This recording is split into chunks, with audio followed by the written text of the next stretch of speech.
Seminario de la Asociación Latinoamericana de Cuidado Intensivo Pediátrico. Hoy es el turno del Comité de Educación que nos va a hablar un tema muy interesante acerca de la educación en ética para los intensivistas pediátricos de Latinoamérica. Quisiera presentarles al doctor Robert Sierra. Él es pediatra intensivista, es jefe adscrito de la Unidad de Terapia Intensiva Pediátrica del Hospital General San Juan de Dios de Guatemala y es miembro activo de nuestro Comité de Educación. Doctor Robert, bienvenido. Muchas gracias por su participación en este seminario. Muchísimas gracias y bienvenidos a todos al comité de la SLACIP. El día de hoy, pues como parte del comité de educación, tenemos el seminario denominado Educación y Ética en la formación del intensivista pediátrico en Latinoamérica.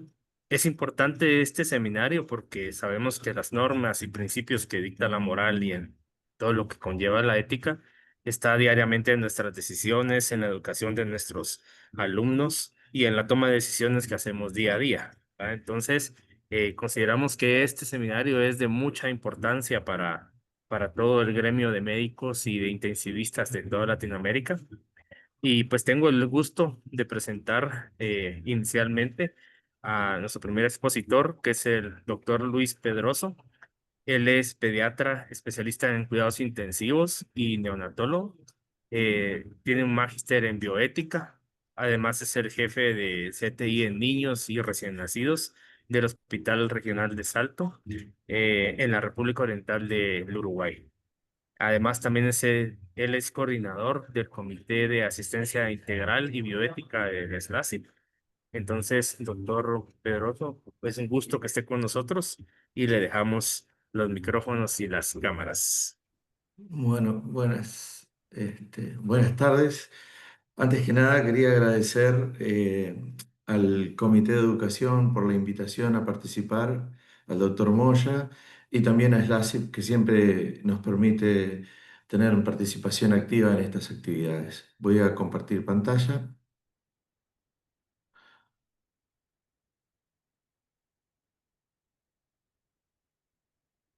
Quisiera saber si están bien, si pueden ver bien. Sí, doctor, se ve bien. Perfecto. Bueno. En la charla de hoy voy a tocar un tema que especialmente me pidió el doctor Moya, que es la ética en el desempeño profesional dentro de los cuidados intensivos pediátricos. Como vemos nosotros en nuestro quehacer del día a día, continuamente estamos tomando decisiones, decisiones clínicas, decisiones de tipo social a veces, y todas esas decisiones nos impactan, impactan directamente en la vida de los niños que estamos asistiendo. Esos niños tan vulnerables, y todo eso repercute no solamente en el niño, sino en su familia. Y esto es lo que hace de la ética una piedra angular en nuestra práctica de todos los días, cosa que no nos damos cuenta, pero en realidad lo estamos practicando continuamente. Voy a destacar 5 aspectos claves de la ética en la UCI, ¿no? El primero y el más importante es que siempre nuestras decisiones son buscando el interés superior del niño, ¿no? Y ahí eso implica buscar el bienestar en forma constante y en todas nuestras decisiones. Y muchas veces cuando hable sobre este tema voy a hablar especialmente sobre un conflicto habitual y es el obstinamiento terapéutico o distarasia. Un segundo aspecto es la comunicación, ¿ah? Va de la mano de la autonomía, del respeto a la autonomía familiar. Recordemos que estamos en un contexto de una autonomía subrogada, porque el niño no tiene competencia para decidir y incluso a veces no está capacitado en el sentido de que o está en coma o está intubado y no puede decidir. Por lo tanto, es un contexto de autonomía surrogada en el cual los padres, los familiares o los decisores son los que toman las decisiones junto con nosotros. El tercer aspecto clave es la confidencialidad y la privacidad, ¿tá? Y acá cuando hablo voy a tocar un tema especial que es el tema de las redes sociales, que es un riesgo ético, ¿no?, para la confidencialidad. El cuarto aspecto clave es la justicia y la equidad en la asistencia, tocando el tema de la distribución de los recursos, que siempre son escasos. Y finalmente, el profesionalismo y el trabajo en equipo, ¿no? Bueno, como dije, el primer pilar y la guía fundamental de toda decisión ética dentro de la unidad de cuidados intensivos y que tenemos que tener en cuenta es el interés superior del niño. La responsabilidad y la obligación del pediatra intensivista, es proteger al niño.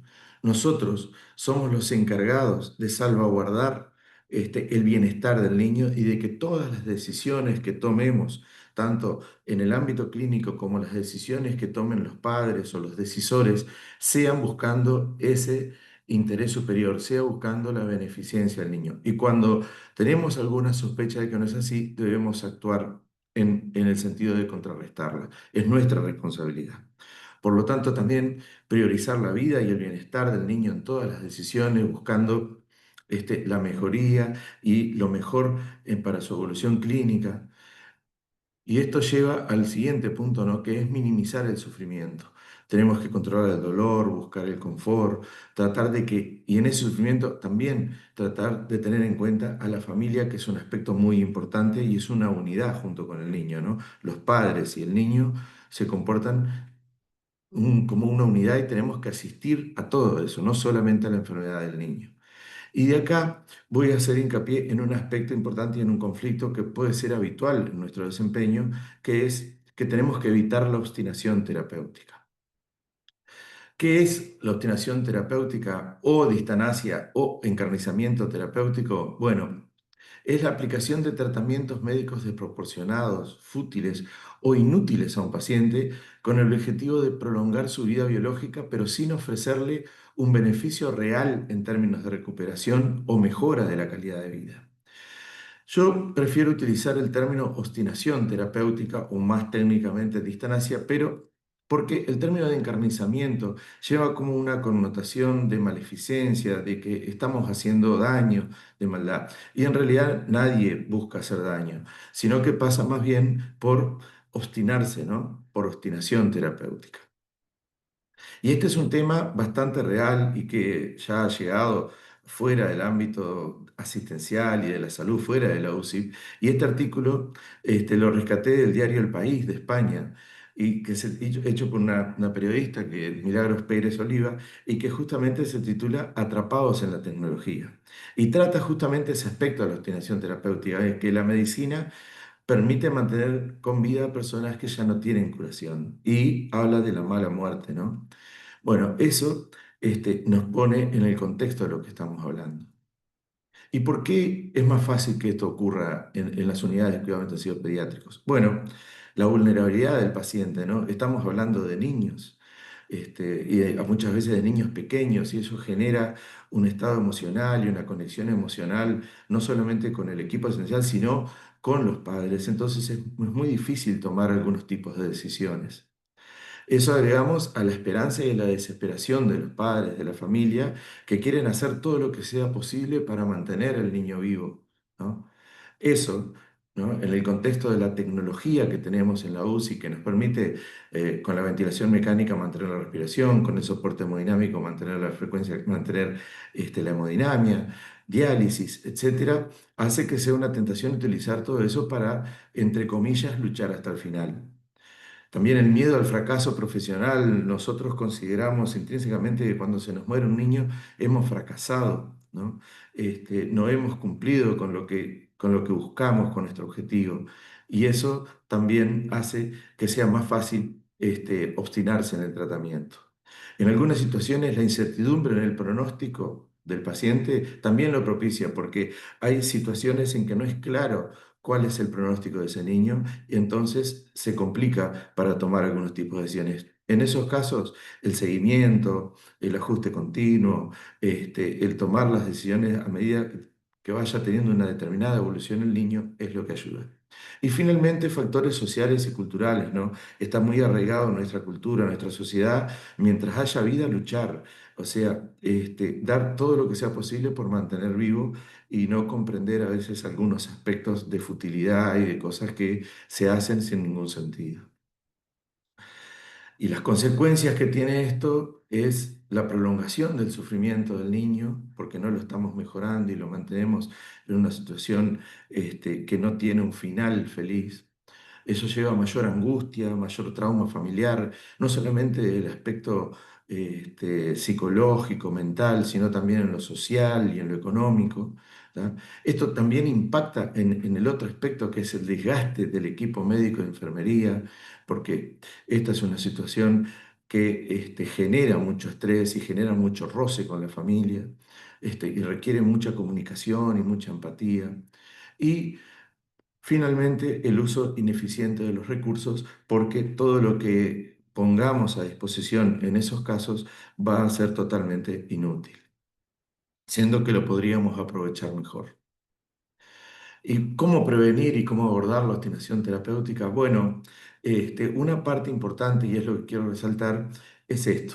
Es en esos casos en que detectamos eso, proponer la adecuación del esfuerzo terapéutico. Y ahí puse, como ven en la pantalla, LED en chiquito y con un signo de interrogación. LED, que quiere decir limitación del esfuerzo terapéutico, un término que todos hemos usado. Prefiero no usarlo porque LED implica limitación. Y en realidad nosotros no tenemos que limitar, nosotros tenemos que adecuar y reorientar nuestro esfuerzo terapéutico porque en un paciente en esas condiciones hay muchas cosas que se pueden hacer aún. Para eso, ¿no? Tenemos que tener una comunicación temprana, honesta y empática con la familia, hablar sobre el pronóstico, sobre las opciones de tratamiento desde el principio, pero en forma gradual y en forma sensible. Es un proceso que se da. ¿No? No utilizar tecnicismos, sino que ser claro, asegurarse de que la familia, que los padres comprenden lo que le estamos diciendo. Hay que ser honesto sobre las limitaciones del tratamiento y tener expectativas realistas y transmitírselas, ¿no? Escuchar a su vez activamente las preocupaciones y deseos de los padres. Este aspecto lo vamos a reiterar en otra fase de esta charla. Hay que evaluar en forma continua la relación del beneficio con la carga. Es decir, hay que considerar si el beneficio esperado de una intervención terapéutica justifica el dolor, la invasividad y los efectos secundarios que se impone al niño, haciendo una revaluación constante del estado del niño y la efectividad de sus tratamientos. ¿Ah? Y debemos reconocer cuando el tratamiento es fútil, o sea, es técnicamente ineficaz y sin ningún objetivo alcanzado, razonable. Otro punto es el enfoque precoz en los cuidados paliativos pediátricos. Los cuidados paliativos no están alejados del CTI, de los cuidados intensivos. Deberían trabajar juntos. Muchas enfermedades graves y terminales comienzan en los cuidados intensivos. Entonces hay que integrar los principios de los cuidados paliativos desde fases tempranas de estas enfermedades.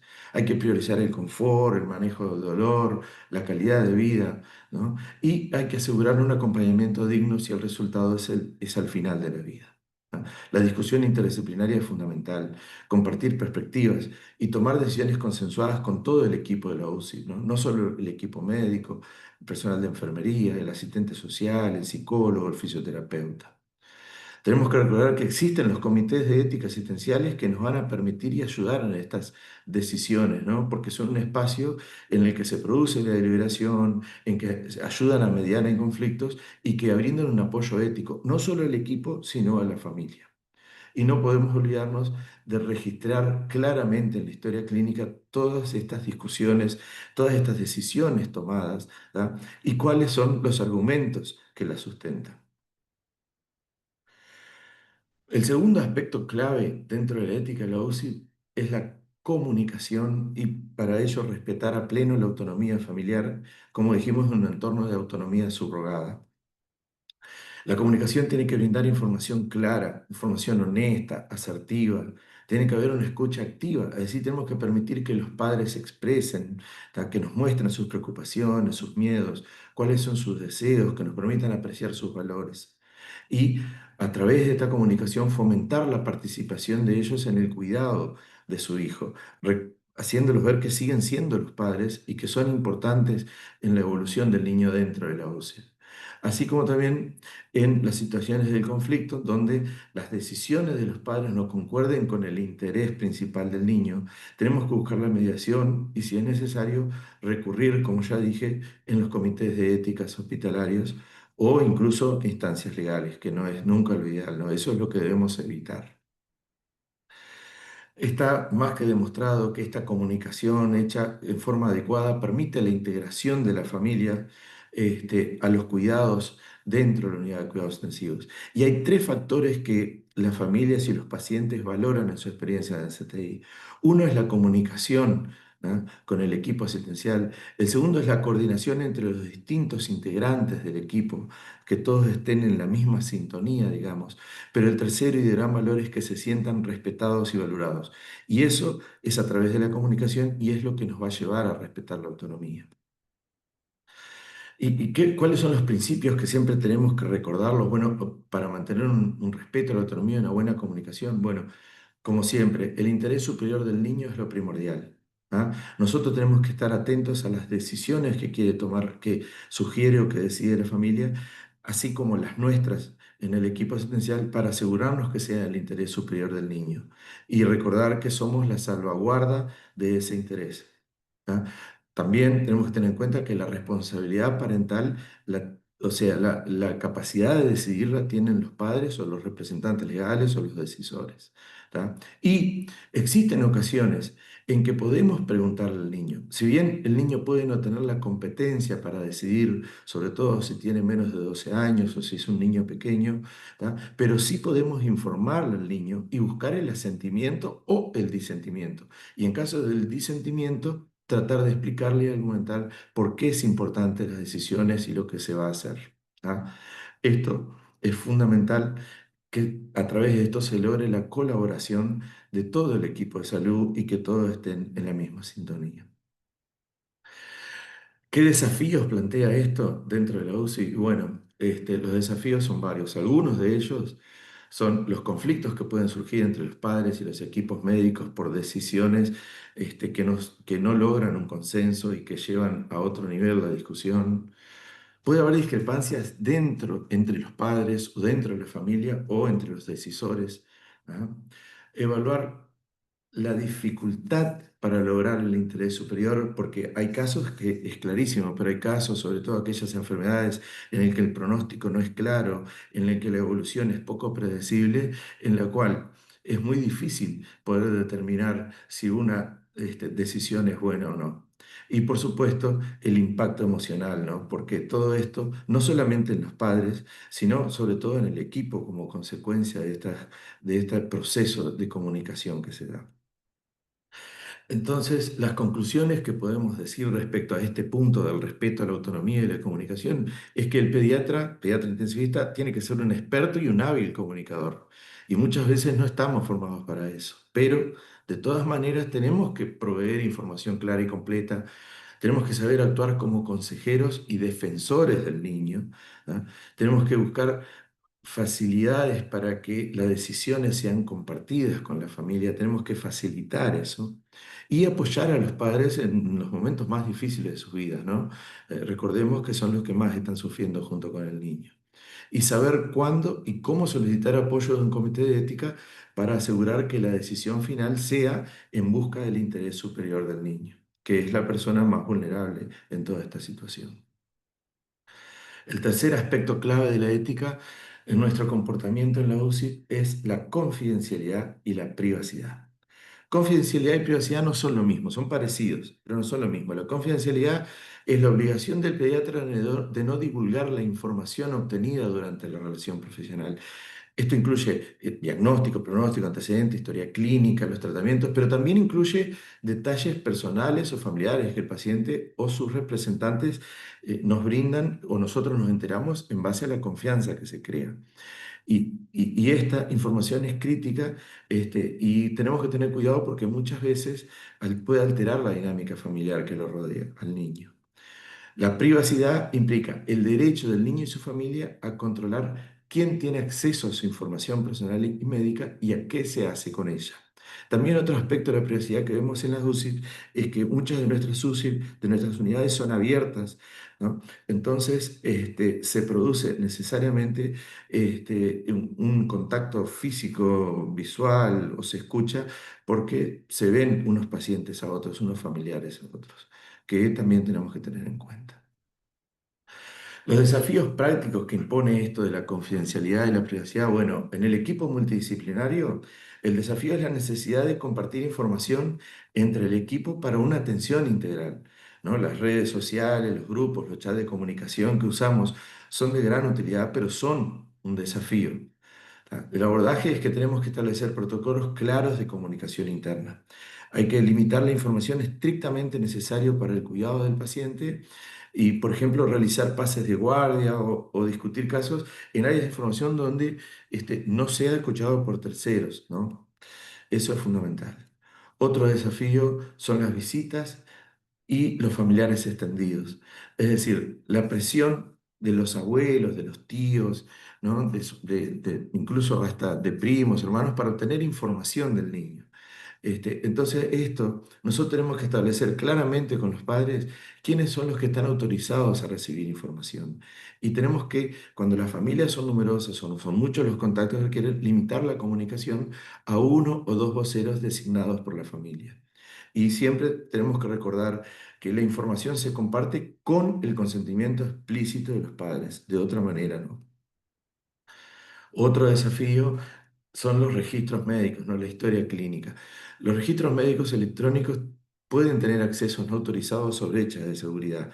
Para eso tenemos que asegurarnos de que sean seguros y que tengan contraseñas fuertes, que tengan autentificación de dos factores, ¿no? Y debe ser monitorizado.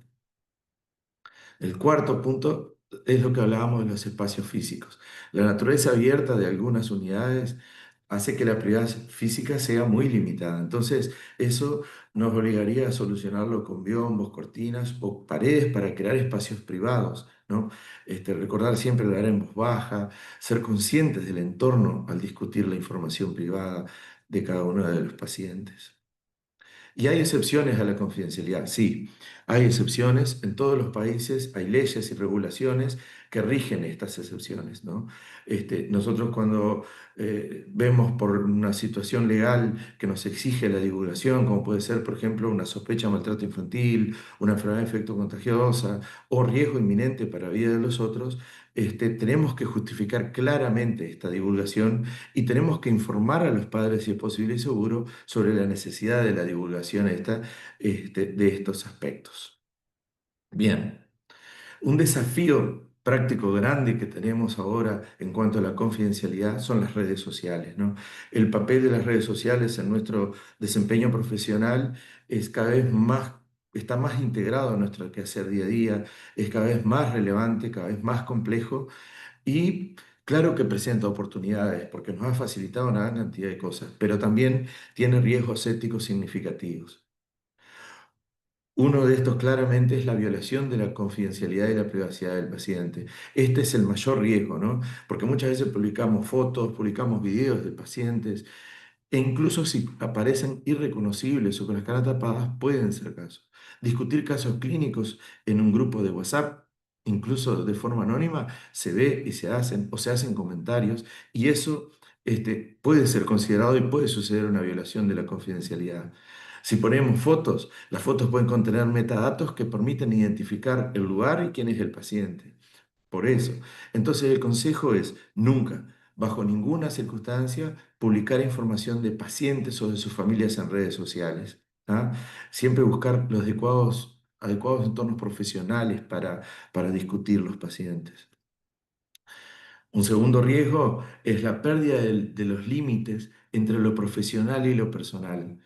Por ejemplo, aceptar solicitudes de amistad de pacientes actuales o pacientes que hemos tenido, de sus familias, esto crea una dinámica inapropiada porque compromete la objetividad y genera expectativas de atención fuera del ámbito clínico, ¿no? El contenido personal versus el contenido profesional tiene que estar claramente diferenciado, no podemos mezclar esas cosas.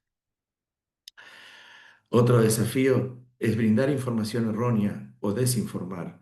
Tenemos que estar seguros de las fuentes, del rigor científico que tienen, y hay que diferenciar entre las opiniones personales y la evidencia científica. Y lo otro finalmente es mantener nuestra imagen y nuestra reputación profesional, ¿no? Un comportamiento inapropiado está claro que lo compromete. Y siempre es una exposición a la crítica pública todo lo que nosotros pongamos en las redes sociales porque son foros públicos. Esto puede generar reacciones negativas y tenemos que saber qué puede suceder. Por lo tanto, las recomendaciones que podemos hacer es mantener la confidencialidad absoluta. Esa es la regla de oro. Si hay dudas, no se publica. Hay que separar siempre lo personal de lo profesional. Hay que considerar tener perfiles separados para uso personal y profesional. Establecer límites claros con pacientes y familias. ¿Ah? Verificar siempre la información que manejamos. Mantener el profesionalismo y conocer las políticas de las instituciones donde trabajamos acerca de esto. Y una cosa muy simple es pensar antes de publicar, ¿no? Es preguntarse, ¿yo me siento cómodo si mi supervisor o un paciente o esto le llega a la prensa, ¿no? Eso es una buena pregunta a hacerse cada vez que vamos a poner algo en un grupo de WhatsApp o en una red social. Y denunciar el contenido inapropiado. Cuando detectamos que se viola la confidencialidad por parte de un colega, de un compañero, dirigirse directamente a él y hacerle ver, o, si no es así, a través de los canales institucionales. El cuarto punto dentro de estos aspectos claves de la ética en la UCI es la justicia y la equidad en la existencia, ¿no? Lo cual va de la mano del uso de los recursos. Este, jus- todos los niños merecen una atención de calidad sin discriminación de ningún tipo que tiene que ser similar para todos. Esto implica un acceso equitativo, asegurarse que la atención no dependa del estatus socioeconómico, de la raza o de cualquier otra característica y el uso justo de los recursos, ¿no? En situaciones que tenemos recursos limitados siempre, aplicar criterios claros para su asignación. Recordar que igualdad y equidad no es lo mismo. La igualdad es darle a todos lo mismo. Sin embargo, la equidad es asegurarse que con lo que le damos, todos logran el objetivo.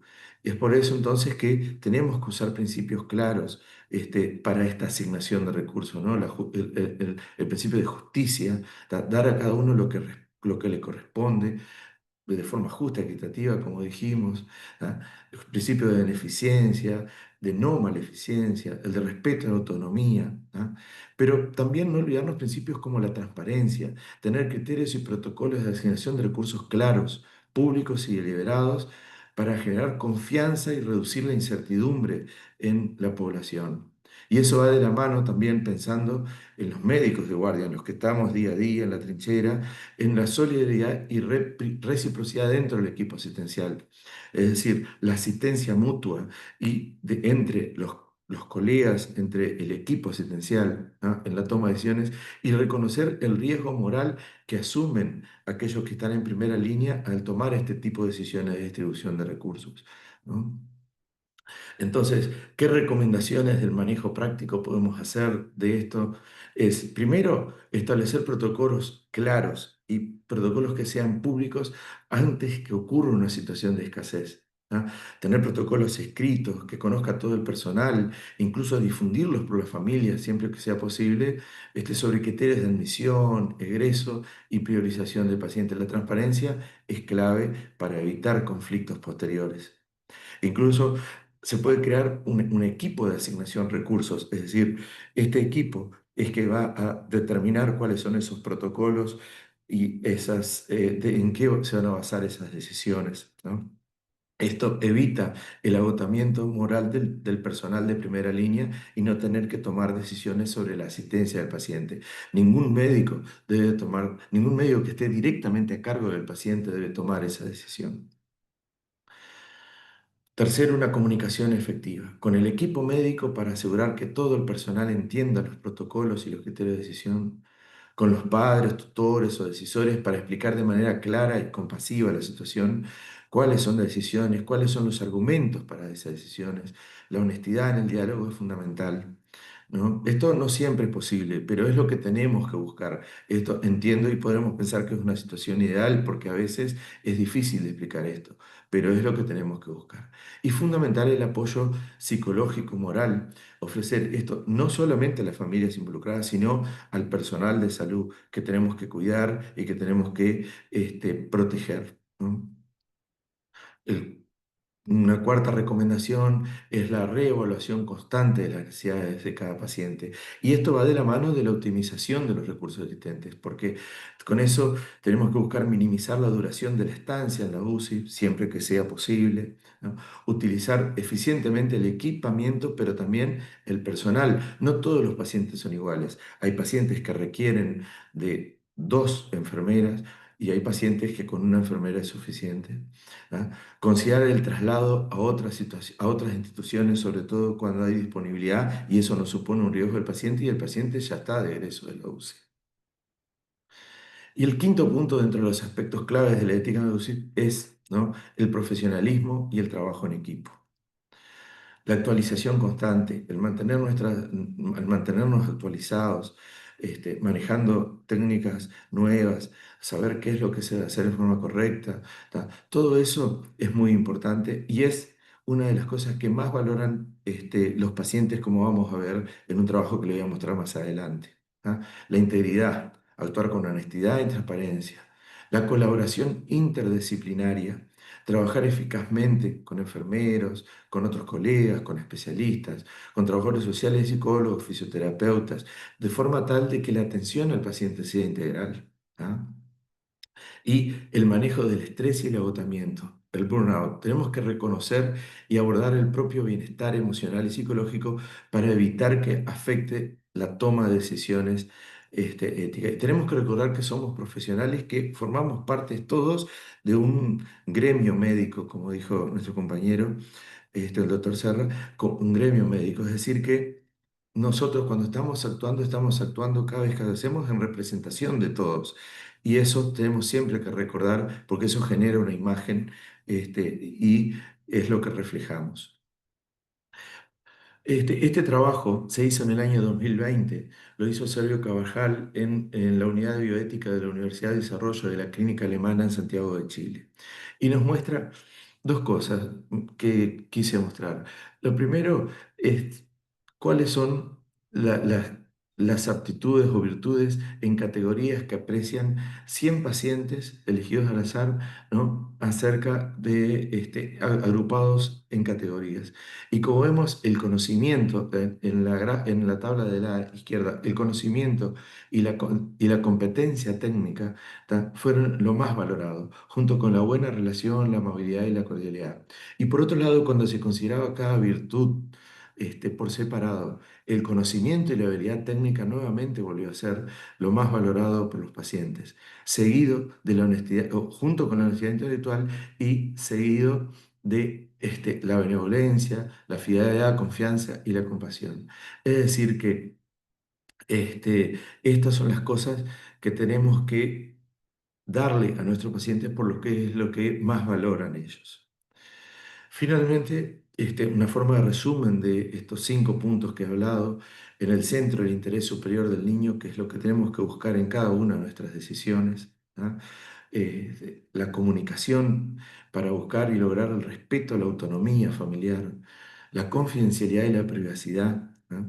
El profesionalismo y el trabajo en equipo, todo con una distribución justa y equitativa de los recursos, resumen todos los aspectos que nosotros de hecho lo practicamos en el día a día y nos parece que son temas que no están en nuestra currícula, pero realmente lo hacemos.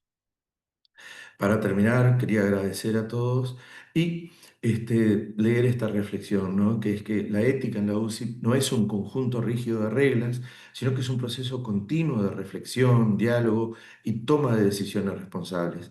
El pediatra intensivista debe cultivar la empatía, la compasión y un profundo respeto por la vida, siempre guiado por el principio fundamental de hacer el bien y no causar daño. La interacción con los comités de ética hospitalarios y y el apoyo entre los colegas, son herramientas valiosas para navegar los complejos desafíos éticos que surgen en este ámbito tan sensible.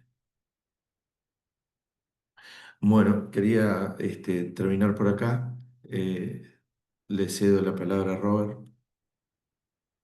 Muchas gracias, doctor Pedroso. Excelente ponencia. Eh, pues no tenemos ahorita todavía preguntas aquí en el chat, pero yo quisiera, porque sé que por cuestiones de tiempo, el doctor Pedroso tal vez no nos acompaña hasta el final, pero quisiera preguntarle con respecto al encarnizamiento terapéutico. Sabemos que es un equipo multidisciplinario el que tiene que tomar la decisión y todo, pero muchas veces el residente se ve en la guardia con ya la última fase del paciente. ¿Cómo enseñarle al residente, al fellow, de cómo manejar esa situación en los últimos momentos? ¿Qué consejo podrías dar? Bueno, en realidad yo le daría el consejo al encargado de ese residente. Esa situación no puede quedar en manos de un residente. Sé que sucede, pero porque esto no es que suceda bruscamente, esto es un proceso que puede ser más rápido, más lento, pero es en muy pocas ocasiones el final se produce de una determinada rapidez que no permita una preparación y hablar y comunicarse previamente con la familia. De todas formas, creo que es una situación muy difícil. Todos nos hemos enfrentado alguna vez y siempre depende mucho del vínculo que se ha logrado con la familia. Si el vínculo con los padres es un vínculo honesto, con empatía, hecho en forma asertiva y no hay conflictos, siempre eso se ve facilitado. Pero ese vínculo, eso es a lo que me refiero, no se logra en una hora ni en 2 horas, sino que es un vínculo que se va cultivando durante toda la estadía. Por eso es que es fundamental el trabajo en equipo. Ese residente le tocó eso en ese momento, pero no debería estar no preparada la familia para ese momento. ¿Eh? Y eso le facilitaría mucho. Muchísimas gracias, doctor Pedrosa. Vamos a estar siempre en espera de las otras preguntas que puedan hacer la audiencia. Agradecemos mucho la ponencia, creo que fue muy enriquecedora. Creo que ese es un tema que muchas veces se habla poco, a veces la gente prefiere hablar de sepsis, de quemaduras, de choque, pero no ven esta fase que nosotros miramos en la terapia, la parte ética y que realmente está presente en cualquier tipo de paciente que tengamos. Entonces, agradecemos mucho su ponencia y vamos a estar siempre pendientes de las preguntas cuando termine el seminario, ¿ok? A las Eh, órdenes, gracias y pido disculpas por tener que retirarme antes, pero tenía un compromiso previo y no quería tampoco decirle que no al doctor Moya, que con mucha amabilidad me invitó a participar. Perfecto, nosotros contentos y encantados de poder escuchar esta ponencia. Muchas Muchas gracias. gracias, doctor Pedroso. Gracias. Bueno, a continuación vamos a tener la siguiente charla que va a estar a cargo de el doctor Luis Augusto Moya. El doctor Luis Augusto Moya es pediatra, intensivista pediátrico. Actualmente es el coordinador del posgrado de Medicina Crítica y Cuidados Intensivos Pediátricos de la Universidad San Carlos de Guatemala. Es el jefe de sección de la Unidad de Terapia Intensiva Pediátrica del Hospital General de Dios en Guatemala.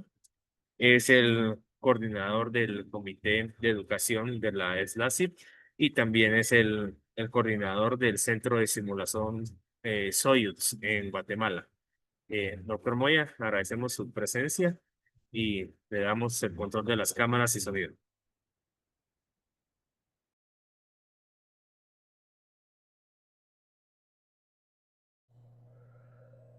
Muchas gracias, doctor Sierra. Estoy muy agradecido con el doctor Pedroso. Nos sentimos contentos y orgullosos de poder haber desarrollado este seminario de manera conjunta, el Comité de Educación y el Comité de Ética.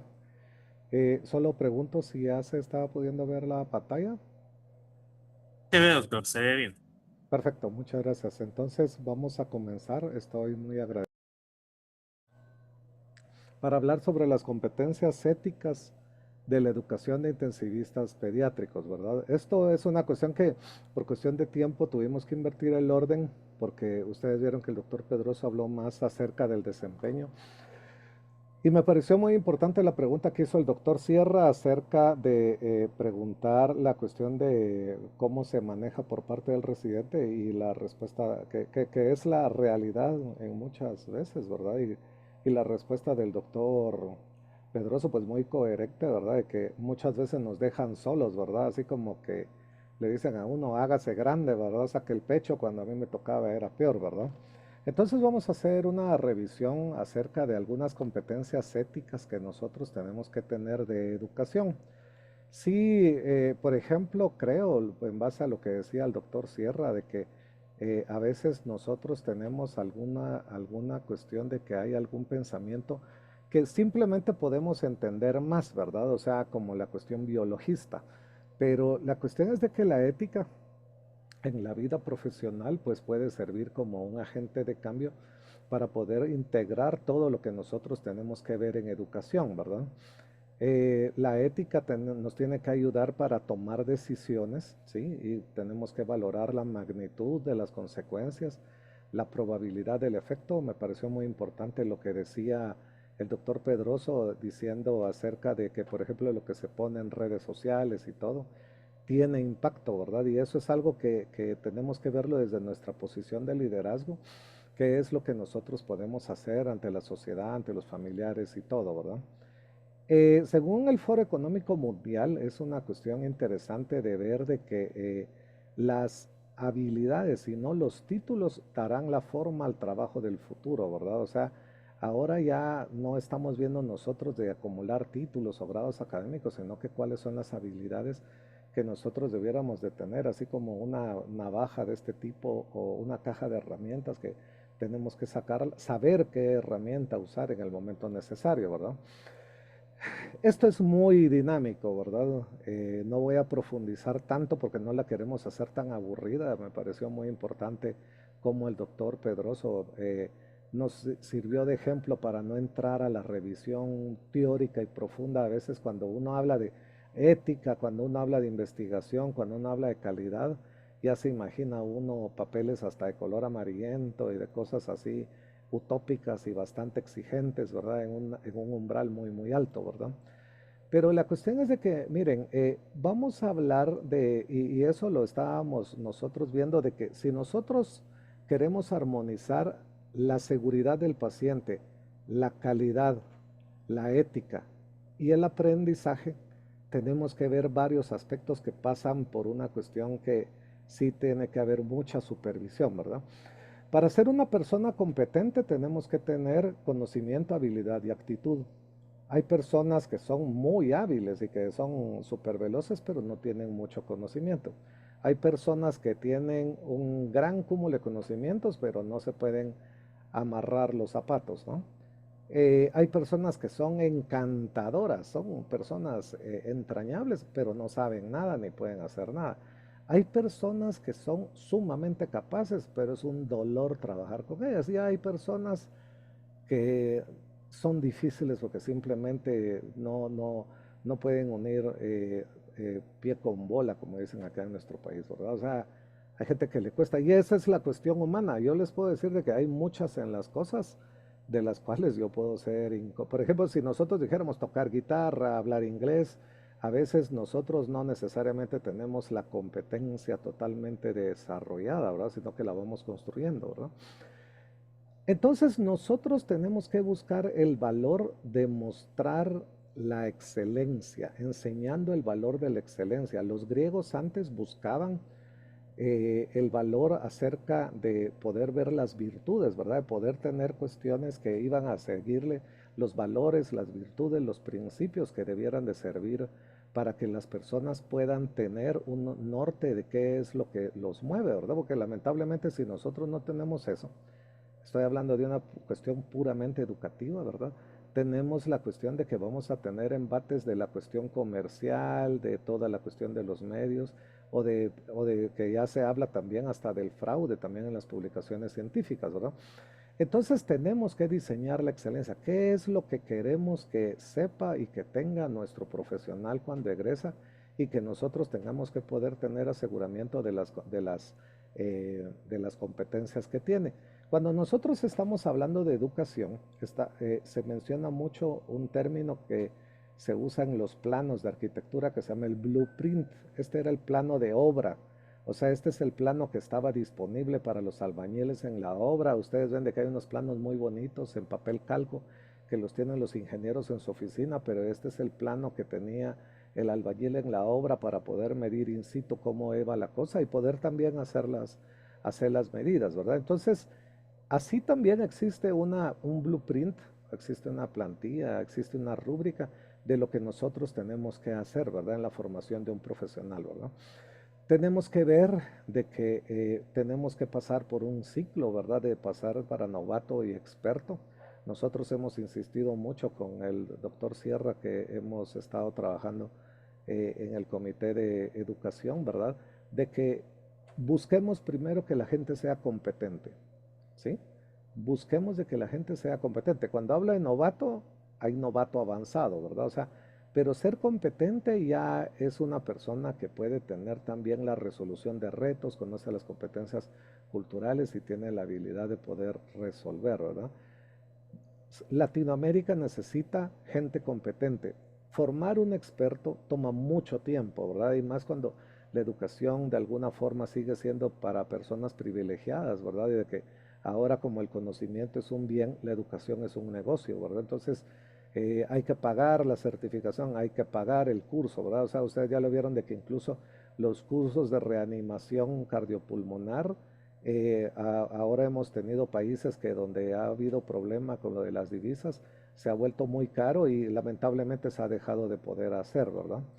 Entonces, miren, para poder entender cómo ha sido la influencia hacia la medicina y también la educación, tenemos que pensar cuál ha sido el hito que tendría que verse desde la cuestión de ética y de protección de la persona, ¿verdad?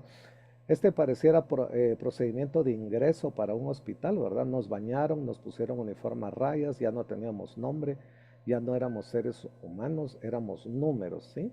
Pero ese era el procedimiento de ingreso a un campo de concentración, ¿verdad? Donde se hicieron muchísimos experimentos, muchas veces evaluados por médicos, ¿verdad?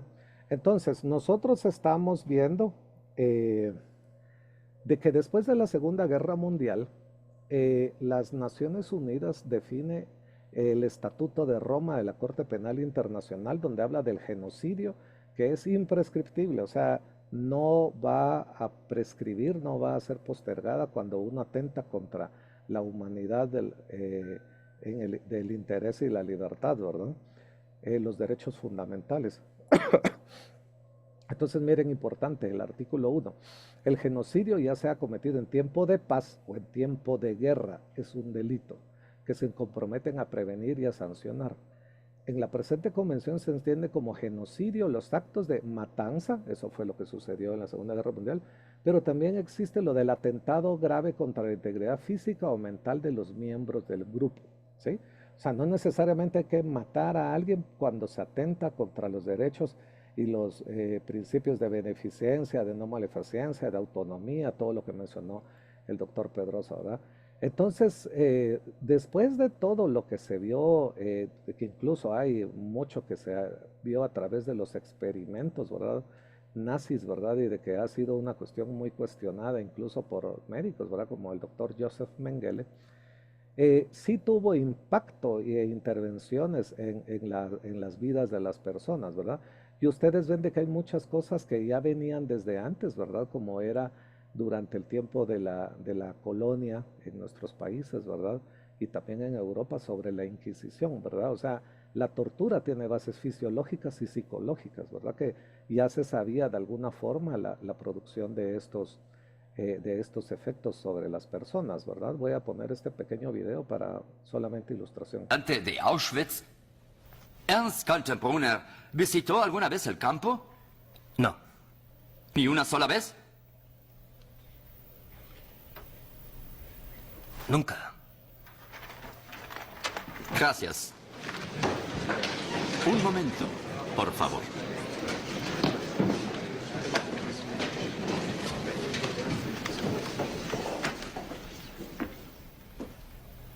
Señor House, ¿durante cuánto tiempo fue comandante del campo de concentración de Auschwitz? Desde el principio.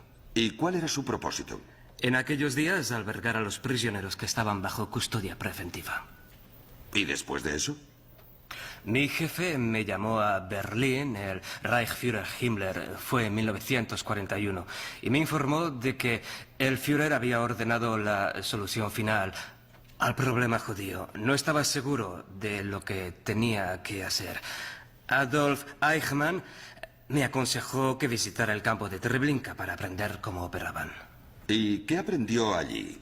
La verdad es que no me impresionó.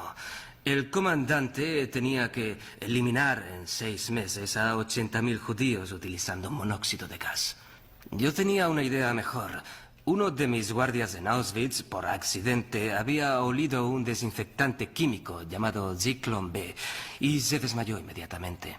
Se me ocurrió que si con poca cantidad de ese producto se mataban piojos, tal vez con más mataría humanos. Lo probé con unos prisioneros de guerra soviéticos encerrados en una sala y resultó. Tardaron en morir entre 3 y 15 minutos. ¿Y luego? Construí cámaras de gas para acomodar a 2.000 prisioneros cada vez. En Treblinka eran de 200. Construí 4 grandes hornos para quemar los restos. Aunque increíble, podíamos eliminar a 10.000 personas en 24 horas. Pero eso era operando al máximo, lo cual era agotador para mi gente. Como media, despachábamos unas 2.000 personas al día. ¿Cuántos hombres necesitaba para despachar a 2.000 personas al día? Contaba con un equipo de aproximadamente 3.000 hombres. Y durante su estancia en Auschwitz, ¿cuántas personas despachó con ese método? Aproximadamente 2,5 millones.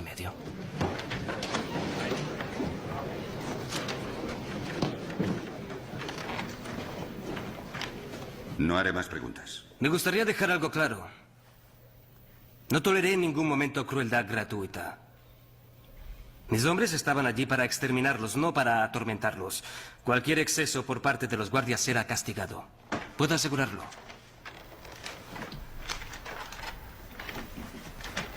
El testigo puede retirarse.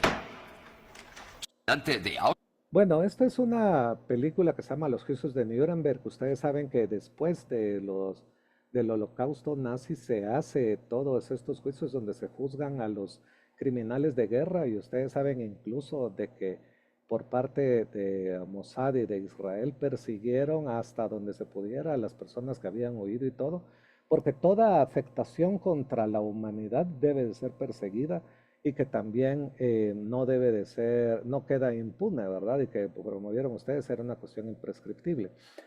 Nosotros tenemos que recordar de que la cuestión de proteger los derechos, los principios de autonomía, de beneficencia y todo, se derivan de todo lo que viene de la Declaración de Helsinki, de Nuremberg y todo esto, ¿verdad? Cuando nosotros llegamos a la seguridad humana, porque la guerra mundial demostró el valor de la seguridad militar, de la securitización, pero la seguridad humana, por eso es de que nosotros hablamos de seguridad alimentaria, seguridad informática y todo, lo que busca en realidad es el análisis de riesgos, amenazas y vulnerabilidades, ¿no? La vulnerabilidad en nuestro caso, cuando estamos hablando de la salud y del paciente, la vulnerabilidad está en el paciente, ¿no? Por ejemplo, un neonato es un vulnerable, un anciano es el vulnerable. La amenaza es el R1 o el R4 que está poniendo el catéter, ¿verdad? Entonces esta cuestión de esta simple fórmula nos habla sobre el riesgo, ¿verdad? La amenaza sobre la vulnerabilidad. Pero ¿saben qué es algo muy importante? Que cómo podríamos decir nosotros que podríamos resumir la seguridad, y lo decía el doctor Pedroso muy bien, es de que la persona no debiera sentir angustia, no debiera sentir miedo, no debiera sentir desconfianza, ¿sí? Entonces, por eso es de que ya ven ustedes de que incluso la OPS ya está trabajando sobre eso, sobre la seguridad humana y todo lo que llega hacia la salud pública, ¿no? Cuando nosotros llegamos a la carrera de medicina, tenemos nosotros que aprender. Se recuerdan ustedes que hasta en el juramento hipocrático dice, reconozco a mis maestros como a mis padres y todo, porque en realidad estamos formando parte de una nueva familia, de una forma diferente de pensar, de una nueva cuestión, no solo gremial, sino que de camaradería, ¿verdad? Pero también nosotros vemos de que existe la intuición muchas veces desde nuestros principios y valores, y pueden ser creencias que vienen desde nuestra casa, sabemos lo que es correcto o incorrecto. Y como les digo yo, y cuando uno tiene duda, es incorrecto.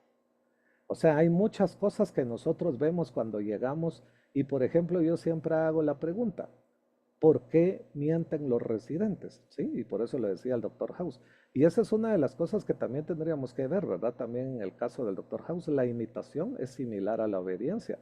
Nosotros a veces vemos comportamientos crueles. No es necesario, como dirían en las películas de la lista de Schindler, el que salva una persona salvó el mundo entero. Igual es matar a una persona, es una cosa que tiene un impacto muy importante. Entonces a veces también se imita la forma prepotente, la forma excluyente, la forma abusiva de tratar a los estudiantes, compañeros, y todo lo que habló el doctor Pedroso, de que es bueno tener comunicación, tener una empatía, de que es una relación que se construye a través del tiempo, lamentablemente no es la generalidad en nuestras salas, donde es una cuestión que se basa en sociedades que tuvieron mucha influencia jerárquica, ¿no?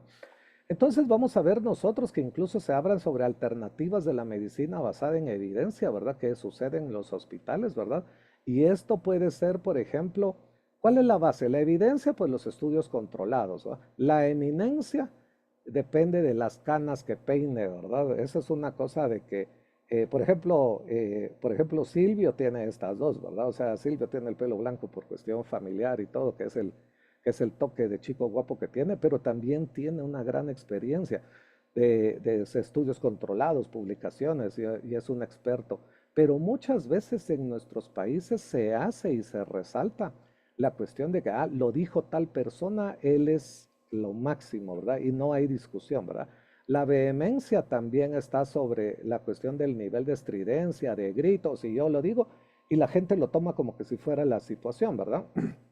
La elocuencia o la elegancia, también le estábamos hablando del refinado incompetente, ¿verdad? Que hay personas que tienen una dulzura en la lengua para poder hacer y yo no estoy de acuerdo, yo estoy preocupado por los intereses del paciente. También existe la providencia de que hay personas que tienen, a pesar de que estamos en el ámbito científico, un fervor religioso, que es una explicación mágico-religiosa, ¿verdad? Incluso hasta manejan la culpa muchas veces, ¿verdad?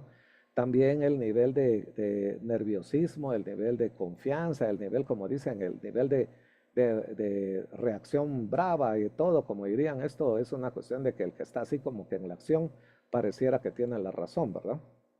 Quiero compartir ustedes este artículo que dice, ¿cuál es la definición del intensivista en la era del cuidado global, verdad?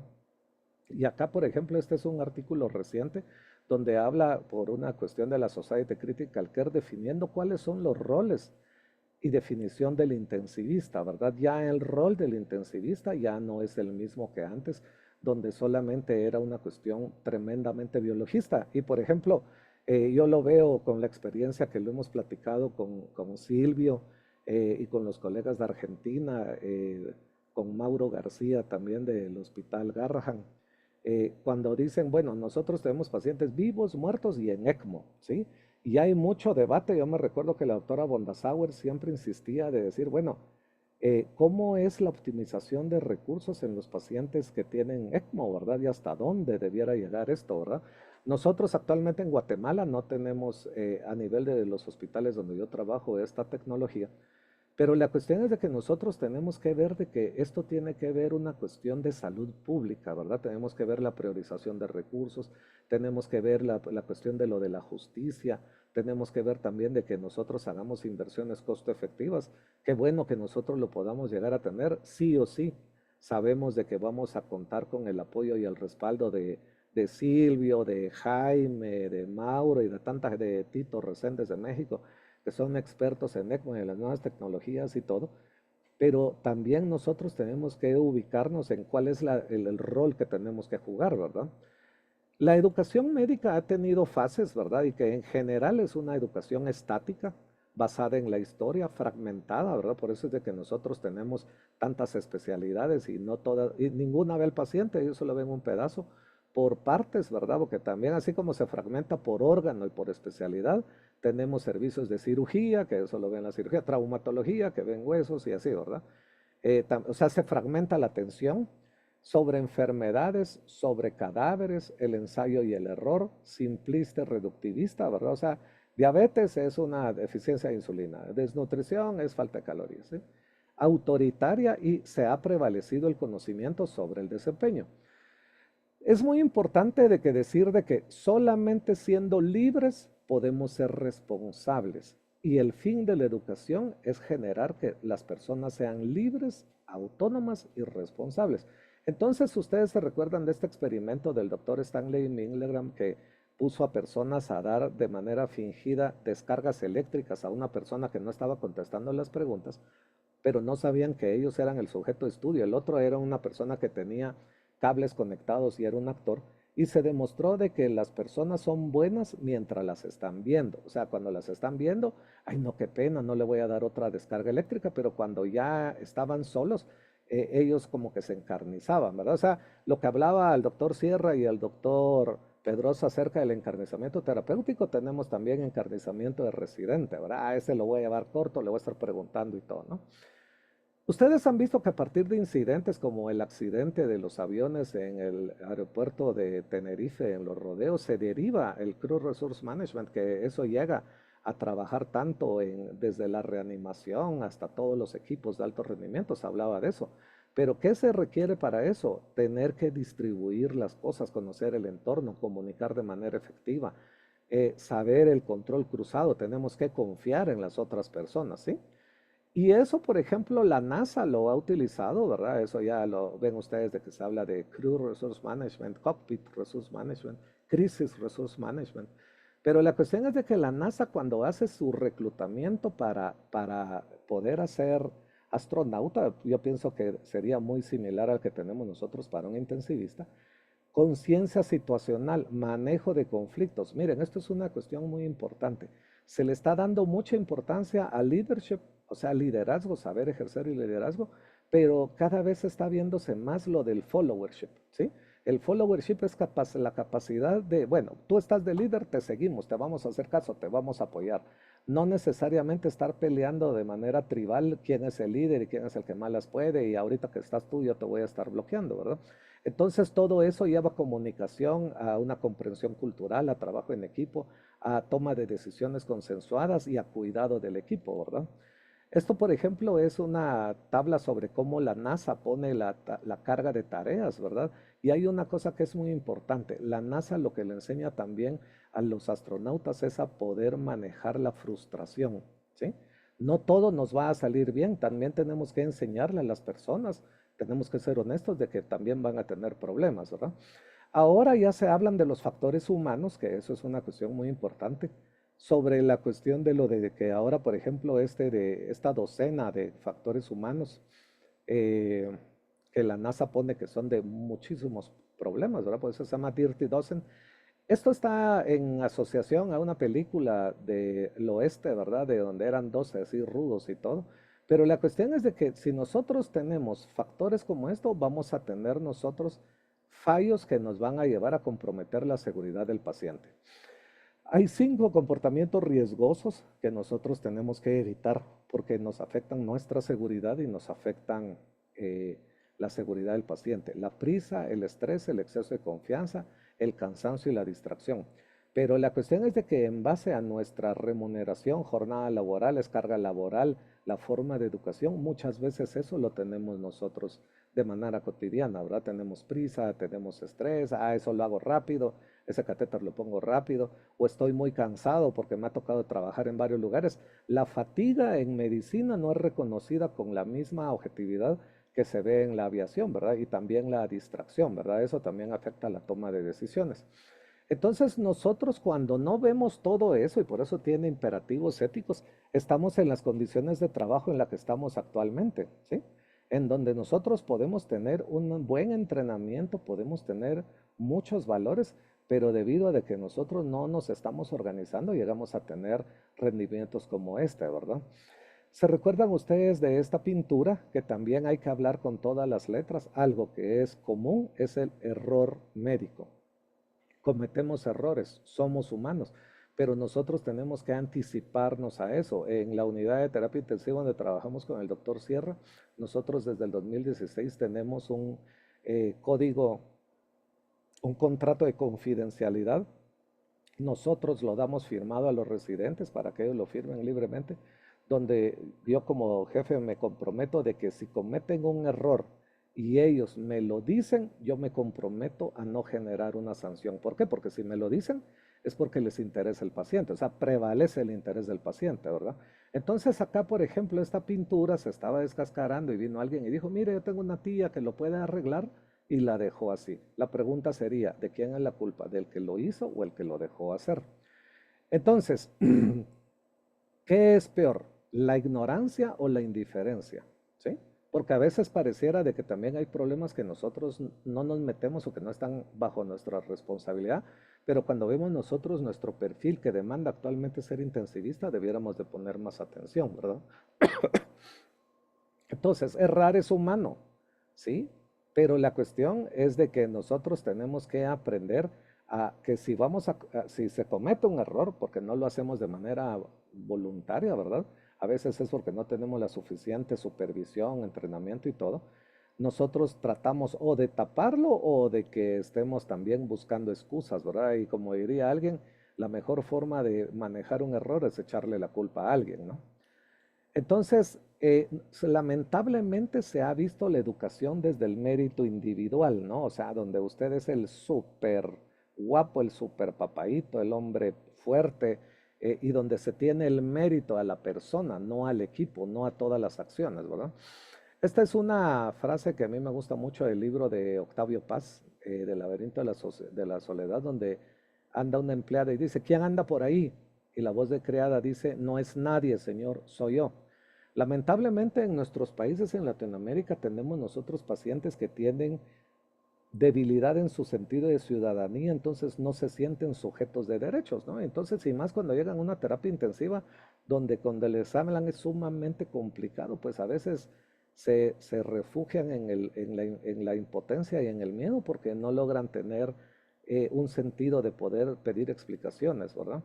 La palabra paciente, su origen comienza desde el siglo XV, del latín patiens, es un participio presente de sufrir, aguantar.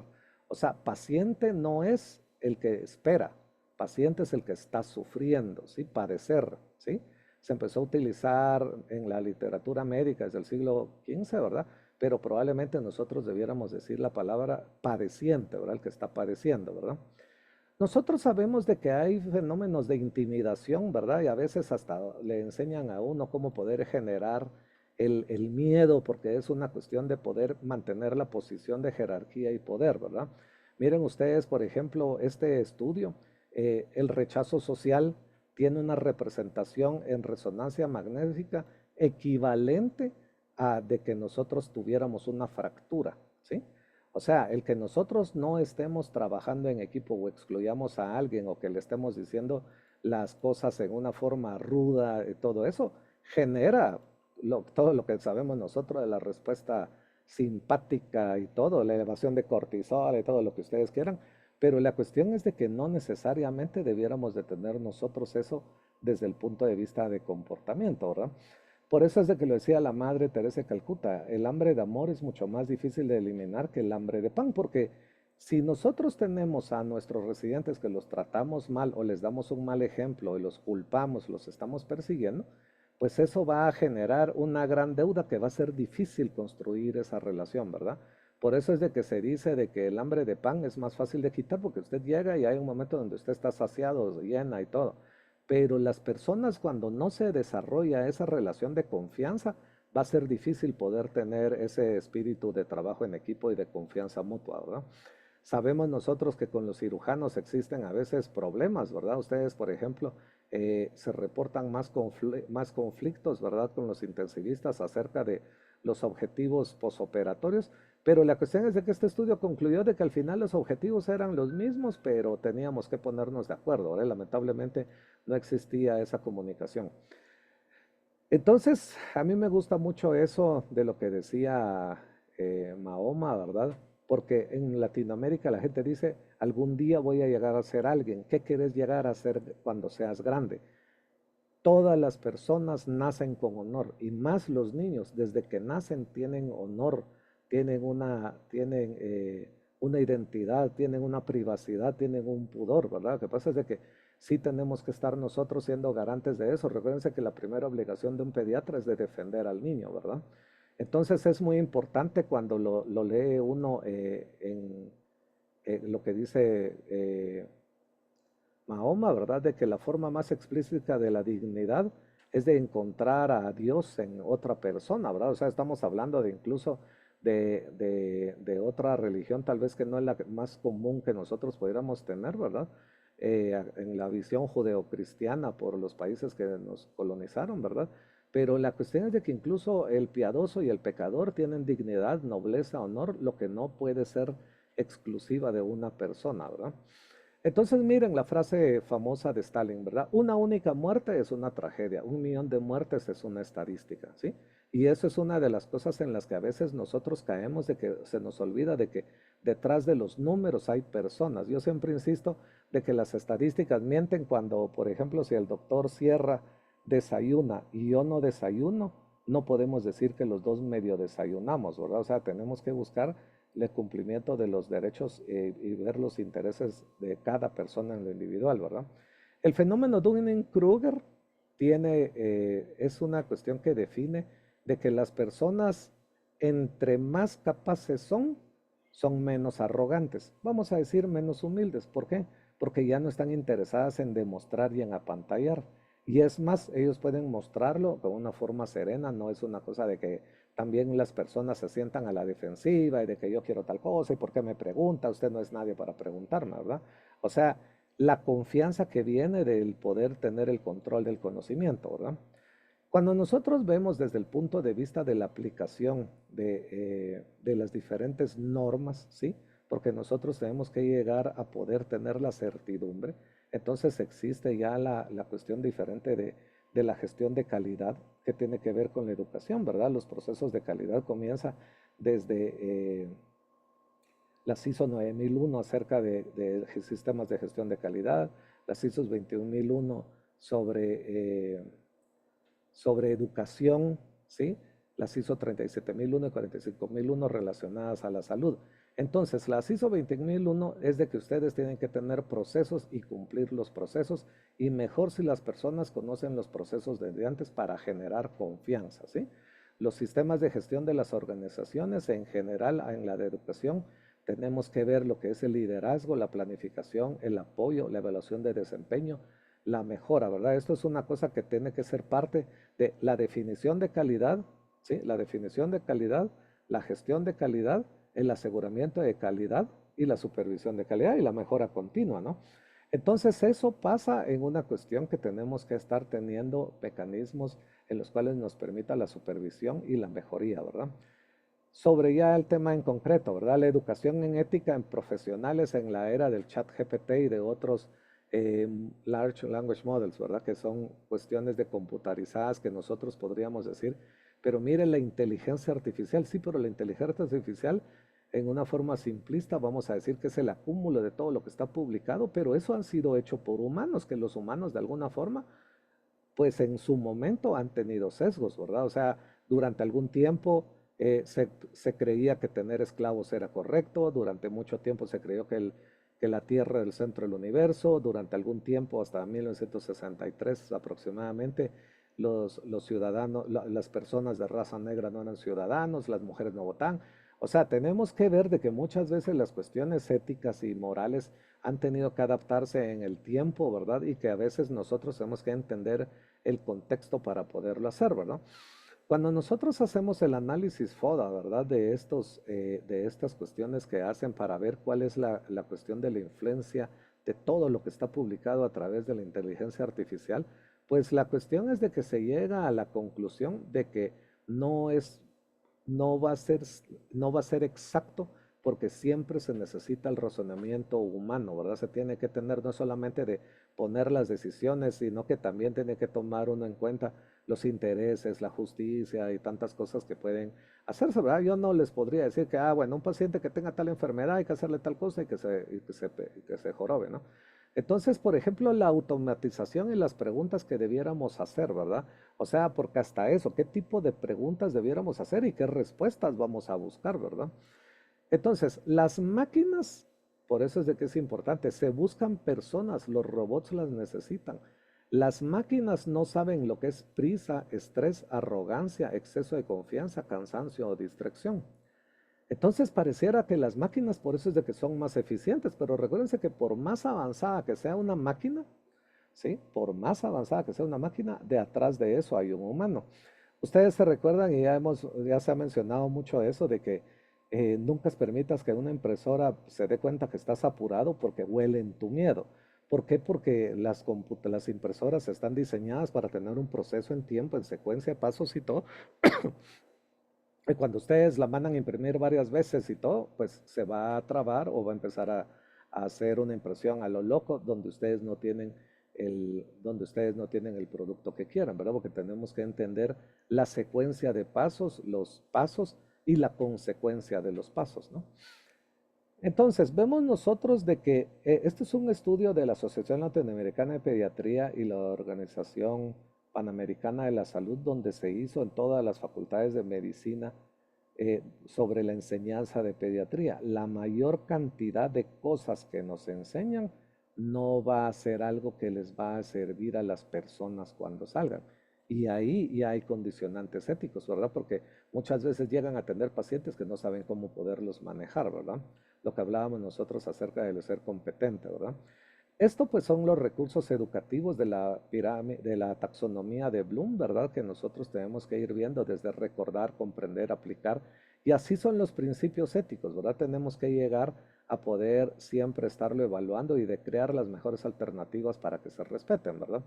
También tenemos que ver desde el punto de vista de educación y desde, por ejemplo, en calidad sucede lo mismo, ¿verdad? De la pirámide de Miller, de que primero tenemos que conocer la norma, tenemos que saber cómo es la norma, poder mostrar cómo la hacemos e incluso poderla enseñar, ¿verdad? Entonces, cuando vemos nosotros cuál es la evolución de la enseñanza de ética médica, ¿verdad? Se han revisado muchísimos artículos y vemos de que hay algunos países que tienen más publicaciones de ello, ¿verdad? Y hay países donde no se tiene mucho eso, ¿verdad? Esta es una cuestión que tiene que ver también con la conformación de las sociedades, también con la cuestión de los derechos del paciente, el aseguramiento de la calidad, ¿verdad? Y también de cómo se ve el paciente como ciudadano, ¿no? Esto, por ejemplo, es una red de análisis en base a las palabras clave de estos artículos previos y ustedes ven de cómo se relaciona, ¿verdad? Educación médica con ética, con profesionalismo, con educación, con currículum, ¿verdad? Pero también se correlaciona, acá no lo pusieron, con el error médico, con mala práctica médica, con demandas, ¿sí? O sea, porque también muchas de las demandas que se suceden no tanto es por el error o la falla, sino que también no se tiene una relación adecuada de los derechos del paciente, ¿verdad?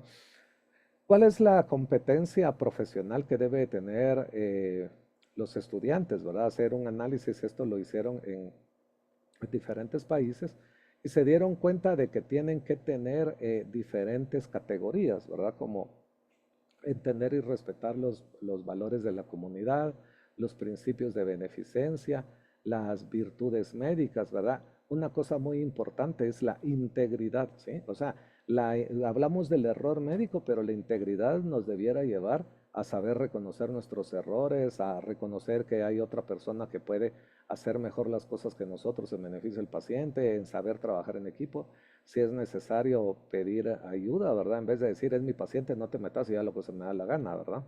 Entonces, acá, por ejemplo, ya es una cuestión de resumen, donde se hace la cuestión de que, y lo que lo ponía aquí, desde que los servicios médicos son trabajados desde el trabajo en equipo, los servicios médicos pueden proveer una forma más efectiva y colaborativa, ¿verdad? O sea, es necesario enseñar el trabajo en equipo. Ya no tenemos que ver la educación desde una cuestión solamente individual. Hablan de competencias éticas en estudiantes de pregrado, ¿verdad? Por ejemplo, en España, miren ustedes qué fue lo que se les iba enseñando, la forma de enseñarlo a través de seminarios, de foros, de casos, ¿sí? Pero la cuestión es que cuando se hace la comparación de cuánto se le da de importancia a ética, los créditos, se dan cuenta que la gran mayoría le ponen muy poca carga de créditos. Entonces es un cursito que la gente lo saca así entre medio opcional y lo que lo sacan son los matados, ¿va? Aquellos que quieren, son ratas de biblioteca porque están aprendiendo de cosas así astrales, ¿verdad? Que solo a ellos les interesa, ¿verdad? En vez de ser algo más común, ¿verdad? Y por ejemplo, miren ustedes, así como era lo de la importancia que se le daba en los créditos, también las horas dedicadas a la cuestión de lo de la ética, ¿sí? O sea, si ustedes ven, existe de que se le da muy poca carga académica, cuando lo que hablábamos con el doctor Pedroso es de que es un eje que debiera ser transversal, ¿verdad? Toda decisión que tomamos tiene una base ética. Toda decisión que tomamos tiene una base ética. Entonces, miren ustedes, cómo hacer un mapeo de competencias importantes de un profesional creíble, un profesional que sea creíble, que tenga credibilidad, ¿verdad? Y esto, por ejemplo, vemos nosotros de que a veces hay personas que por presión política o algo pueden violar su integridad con tal de quedar bien con el jefe o se sienten con mucha presión, ¿verdad? Entonces, miran ustedes, por ejemplo, de que cuál es el porcentaje de importancia y sobre el volver a las personas creíbles, ¿verdad? Y una de las cosas importantes es aprender a recibir retroalimentación, aprender a recibir el feedback, ¿verdad? Pero la cuestión es de que nosotros a través de la simulación ya hemos sabido de que no solamente es importante el feedback, sino también el feed forward, el poder prealimentar a la persona para el éxito, para la confianza, para que él no se sienta con problemas, ¿verdad? Entonces tenemos que ver también de que se puede, que cuando nosotros prealimentamos a una persona basada en simulación y en educación a que haga las cosas bien, estamos haciendo nosotros generando una persona de confianza que va a ver la seguridad del paciente, ¿sí? Entonces acá es el imperativo ético de la cuestión de la educación y de la ética, ¿verdad? Conocimientos, actitudes y percepciones de los residentes acerca de cuál es su rol, ¿verdad? De entrenamiento, ¿verdad? Entonces, miren, hay una cuestión de que, por ejemplo, la cuestión de poderse sentir seguro, de sentirse efectivo, de poder saber hacer las cosas a tiempo, ¿sí? Poder tener, de que la persona no sea la cuestión de que nosotros lo califiquemos, sino que él se la crea, ¿sí? De que él sepa que es competente y poderlo hacer, ¿verdad? Y eso habla de actividades, ¿verdad? O sea, de, por ejemplo, por eso es de que le llaman EPA, ¿sí? Esas son las actividades de programación, ¿verdad? Donde ustedes ven de que habla de que el aprendiz es solamente capaz para estar, para observar, no para actuar. Luego se le permite hacer, luego se le permite tener de alguna forma supervisión, luego ya lo hace sin supervisión y luego puede participar siendo el instructor. Yo siempre he cuestionado ese principio que fue muy famoso de mira uno, haz uno y enseña uno. En realidad eso no genera la certeza como para poder generar la confianza y la certidumbre de que lo que nosotros estamos transmitiendo sea bien hecho, ¿verdad? Entonces, por eso es de que se llaman los CEPAs, mire, Entrustable Professional Activities. ¿Qué es Entrustable? Es creíbles, ¿sí? Es confiables, actividades confiables, de que las personas vayan desarrollando la autonomía y de que sean personas que sean confiables, que sean creíbles, que sean capaces, ¿sí? Entonces existe actividades que son creíbles y que también eso va haciendo el desarrollo, así como cuando se usa en el desarrollo infantil la palabra milestone, ¿verdad? Los hitos del desarrollo, porque también uno cuando está en la residencia pues tiene hitos del desarrollo que tiene que ir alcanzando en base al tiempo. Miren ustedes, esto es la evolución de cómo fue la construcción de Entrustable Professional Activities. Primero, desde la situación que se dio cuando el Flexner Report habló de que la educación médica en Estados Unidos era pésima. Eso llevó a cerrar muchísimas facultades de medicina, porque se daban títulos de medicina, nada que ver. Y eso fue lo que cambió la educación médica Y luego siguen dándose hitos, ¿verdad? Como la cuestión de estar analizando la educación basada en desenlaces. Incluso hay alguna cuestión que se recuerdan ustedes que tiene que ver con este fundamento, por ejemplo, el método de Witt, ¿verdad? Sobre el expediente clínico, el razonamiento para poder ir haciendo. Incluso el artículo original del método de Witt para el expediente clínico dice, aún sea electrónico, dice el, el método de Witt para el aprendizaje. O sea, porque ustedes pueden ir siguiendo una bitácora de lo que le está siguiendo al paciente, ¿verdad? Ahora se están buscando de que existan roles que tienen que ver con el apoyo emocional, ¿verdad? Como los capellanes en las salas de emergencia, ¿verdad? El capellán está para el apoyo emocional, no el apoyo religioso, ¿sí? Y cada vez se está tomando más acción, ¿verdad? El rol del capellán profesional en cuidado paliativo. Esto es lo que decía el doctor Luis acerca de cuál es la cuestión que nosotros tenemos que mostrar, y una de las cosas que se ve que es, a mí me fascinó cuando una vez el doctor Walter Moncada de Honduras estaba en una conferencia en Guatemala y le preguntaron cuál era la competencia más importante de, para trabajar en una sala de urgencias en un cuidado intensivo. Y cualquiera pensaría intubar, colocar un catéter, desfibrilar, y él dijo, la empatía. Y la cuestión es de que el fin de lo que tiene que buscar el capellán profesional es la misericordia, ver que la persona está sufriendo, porque ya sabemos que a veces estamos trabajando en lo biológico con lo antibiótico y todo, pero no estamos pensando en cuáles son las condiciones en las que está el paciente, ¿verdad? Nosotros tenemos que ver de que hay mucho sufrimiento. Nosotros en Centroamérica, México, tenemos muchos niños que no solamente adentro de la terapia intensiva, sino que están teniendo hogares desintegrados, están cruzando el tapón del Darién en Panamá, se desintegran las familias, largas jornadas, se separan. Hemos tenido niños con neumonía, sepsis y todo, con accidentes y traumas, ¿verdad? Entonces estos niños, aunque nosotros les resolvamos la actual, también necesitan un poquito de misericordia, de poder también no ser tan rígidos y todo, ¿verdad? Sino que también tenemos que buscar cuáles son las necesidades del paciente, ¿verdad?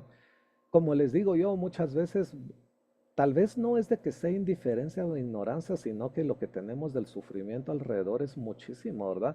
Donde nuestros niños están en condiciones de alta vulnerabilidad, donde también huyendo de su país por la violencia, acá en Centroamérica, lo que ustedes ven al final en la frontera norte de México, sur de Estados Unidos, viene gente desde Ecuador, Venezuela, Colombia, que viene caminando, han caminado miles de kilómetros, ¿verdad? Y que luego también pueden fallecer, ¿verdad? Por las condiciones en las que están, o a veces llegan a los hospitales, pero esta angustia y esa desesperación está en la generalidad de los pacientes, ¿verdad? Hablando de capellanes, esta es una cuestión interesante porque este es un libro que lo hizo el capellán de Harvard, ¿sí? Él es el capellán principal de Harvard que dice, bueno sin Dios. ¿Por qué? Porque muchas veces cuando nosotros hemos aprendido de ética y moral, la influencia que tenemos es desde el punto de vista religioso, punitivo, de pecado y de persecución, ¿verdad? Y donde uno siempre en este valle de lágrimas, tal vez va a lograr de irse al purgatorio un su rato, si no se va al infierno, ¿verdad? Pero la cuestión es de que esto, desde el punto de vista de la gente que está sufriendo en los hospitales y todo, debemos de ser más empáticos con ellos, ¿verdad? No solamente tener, y por eso es de que yo no quiero decir de que hablar de ética o moral es porque uno sea superior a alguien o sea uno mejor o que todo lo haga bien o que no tenga fallos. Tenemos que buscar hacer las cosas correctas, hacer las cosas que están en norma. Cuando somos científicos también tenemos que pensar científicamente en el sufrimiento, en la angustia, cuáles son las bases, lo que decía el doctor Pedroso acerca de ese estudio del colega chileno, que qué importante es decirle la verdad a las personas. Eso también tenemos que enseñárselo a los residentes. Entonces, precisamente bajo esta figura, ¿verdad? Junto con el doctor Sierra y la doctora Carmen Castro, nosotros hemos tenido la formación de capellanes, ¿verdad? Y la cuestión es de que esto es algo que nosotros hemos visto que es muy importante, de que también hay que enseñarle a las personas a saber que se equivocan, saber pedir ayuda, saber que están cansados, ¿verdad? El ser capellán, nosotros tuvimos la oportunidad de recibir este entrenamiento después de un desastre en Guatemala, de una erupción de volcán, Pero la cuestión es de que las personas que vinieron con nosotros después de la FEMA, la Agencia Federal de Estados Unidos para Desastres, a pesar de que nos entrenaron en atentados, en hazmat, en hazardous materials y todo eso que tiene que ver con urgencias, todos ellos habían sido excombatientes de Afganistán y eran ahora capellanes, ¿verdad? Porque ellos dijeron, miren, en los campos de batalla la gente ya no está buscando tratar ser rescatada porque tienen lesiones muy, muy graves, pero al menos poder que no mueran solos, morir acompañados, de que no tengan culpa, decirme, ¿querés que le diga algo a tu familia? O querés despedirte de alguien, o qué es lo que yo te puedo ayudar, ¿verdad? Para quitar esa angustia de la muerte que muchas veces no solamente es la cuestión biologista del cuidado paliativo, sino que también, como les digo, este es de apoyo emocional, no es de apoyo religioso. Por eso les digo yo, todas las personas que están acá tienen una cuestión en la cual pueden trabajar con personas de cualquier religión, ¿verdad? Y eso es una de las cosas que nosotros nos tenemos que centrar en la humanidad, en la persona, más allá de que, incluso puede ser, yo ni siquiera voy a decir que sea humanista, agnóstico o ateo, hay gente que está abiertamente peleada con Dios. Yo he tenido pacientes que yo ya no lo digo porque una vez le dije, bueno, mire, primero Dios, a mí no me hable de ese maldito, si existiera Dios, mi hijo no le hubiera pasado eso, pero yo tengo que apoyar a la persona, no de estarle diciendo, ya vio usted, porque no cree en Dios, se le va a torcer la boca. O sea, yo tengo que anteponer el apoyo a la persona siempre, ¿sí? Entonces, miren, en base a lo que nosotros hemos hablado, y tiene mucho sentido de eso, ya que viene el Congreso Latinoamericano que va a ser en Mérida, pues con el apoyo del doctor Jaime Fernández, del doctor Iglesias, de Silvio, que están en la mesa directiva, presidente, vicepresidente y el presidente del AMTIP, pues para el Congreso se va a tener un curso de simulación. La simulación es muy importante porque es una cuestión en donde se tiene que construir a partir de escenarios con objetivos, se construye una visión de un futuro posible e incluso a las personas les sirve poder hacer un feedback sobre los errores y poder determinar en dónde es donde fallan y poder hacer la mejora continua, ¿verdad? Entonces les pedimos por favor que difundan este curso que vamos a tener a través de las plataformas del ESLACIP. Va a tener una parte virtual que va a ser durante el mes de octubre, ¿sí? Como les digo, es gracias al apoyo de Jaime Fernández de Colombia y del doctor Silvio Torres de Argentina, que están en la mesa directiva, que se permitió tener este curso en apoyo a las personas para poder tener también promoción de la seguridad del paciente, ¿verdad? Entonces, se va a dar espacio, el curso virtual a través de las plataformas no tiene costo, sí va a tener costo y tiene un límite para inscripción para las personas principalmente residentes que sean los que van a poderlo tomar allá en la ciudad de Mérida, ¿verdad? Estamos cubriendo sobre la simulación clínica, estamos cubriendo sobre el briefing, estamos cubriendo también sobre cómo se hace la retroalimentación, ¿verdad? O sea, se recuerdan ustedes de que es una importante tarea de poder hacer taller de malas noticias, ¿no? Taller de poder dar, incluso por ejemplo, la doctora Diana Coronel tiene una gran experiencia sobre moulage. Nosotros con el doctor Sierra y la doctora Coronel dimos un curso de simulación en La Habana, donde era difícil entrar a los maniquís, pero la cuestión es de que cuando uno hace maquillaje, y eso nos sirvió tanto, nos ha servido tanto en Moscú, nos sirvió en Madrid y nos sirvió en La Habana, del maquillaje y que también la persona en primera persona sienta lo que es estar entablillado, lo que es tener un aparato de inmovilización, lo que es tener un área quemada que pudiera ser cruenta, trata de conectar a las personas en esa fidelidad psicológica. Nosotros tenemos desde hace 10 años un muy modesto centro de simulación en el Hospital San Juan de Dios, pero que ha tenido un gran impacto en el aprendizaje de residentes porque sabemos, y todos nuestros maniquís son de baja fidelidad, pero sabemos nosotros de que lo que más funciona es el contrato de ficción y poder entrenar a las personas sobre eso. Nuestro centro de simulación fue evaluado por la Universidad de Florida y nosotros no tenemos más de $10,000 invertidos ahí. Muchas de esas cosas son chatarra, o sea, camillas y todo eso que nosotros reconstruimos y pintamos.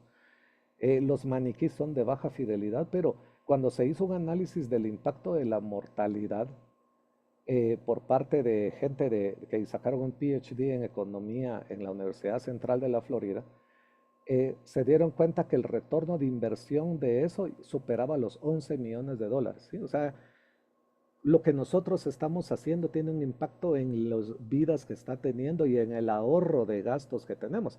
Ese es un problema en América Latina porque la gente siempre habla de dinero, que no tenemos dinero. El dinero, yo nunca voy a ver 11 millones de dólares invertidos en eso, pero lo que sí, y tal vez no los veo, es simplemente el acúmulo de todos los pacientes que se ha reducido la mortalidad, ¿verdad? Entonces, involucrarse en la educación.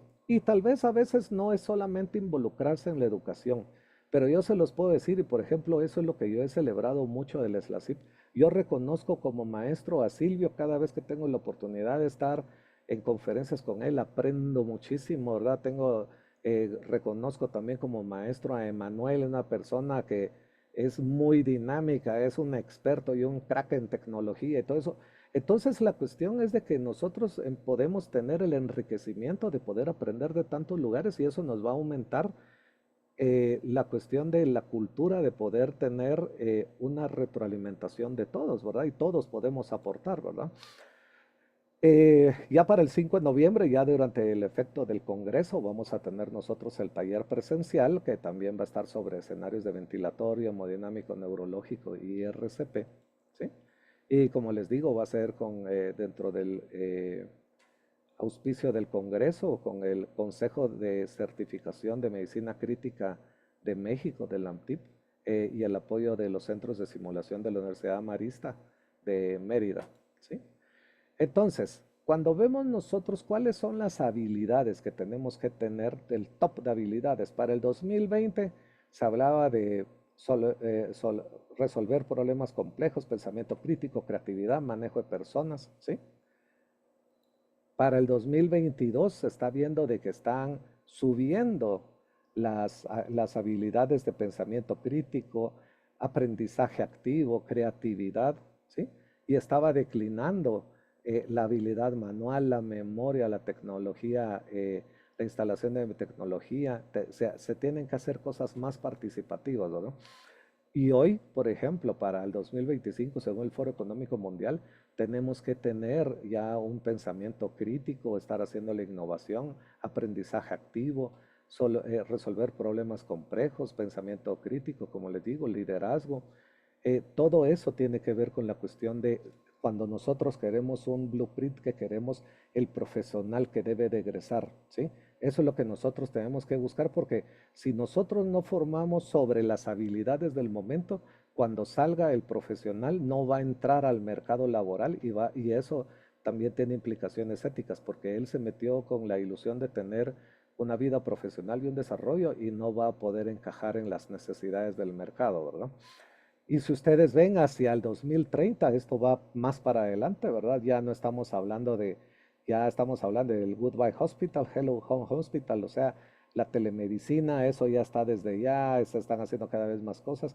Ya incluso las barreras, miren ustedes, hoy me decía mi profesor de posgrado cuando hice pediatría en el San Juan de Dios, en 1999, me dice, Luis, yo pensé que usted estaba en Colombia porque vi que subías estado una presentación el día de hoy.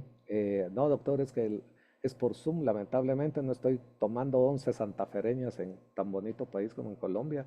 Y un saludo al doctor Vargas, mi maestro, si estuviera escuchándolo, ¿no?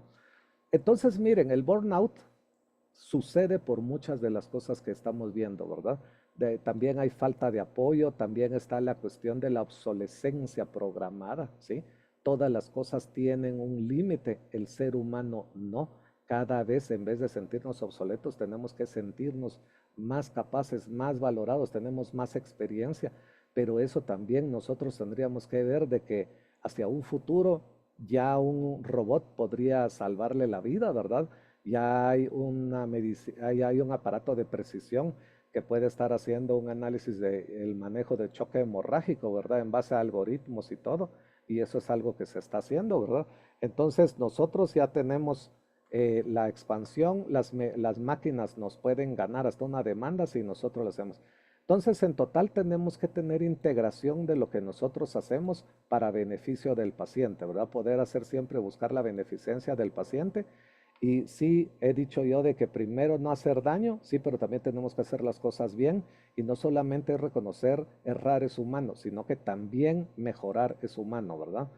Pareciera de que es fácil, más fácil llegar a la luna y poner la huella en la luna que poner la huella en el corazón de otra persona cercana. Muchísimas gracias.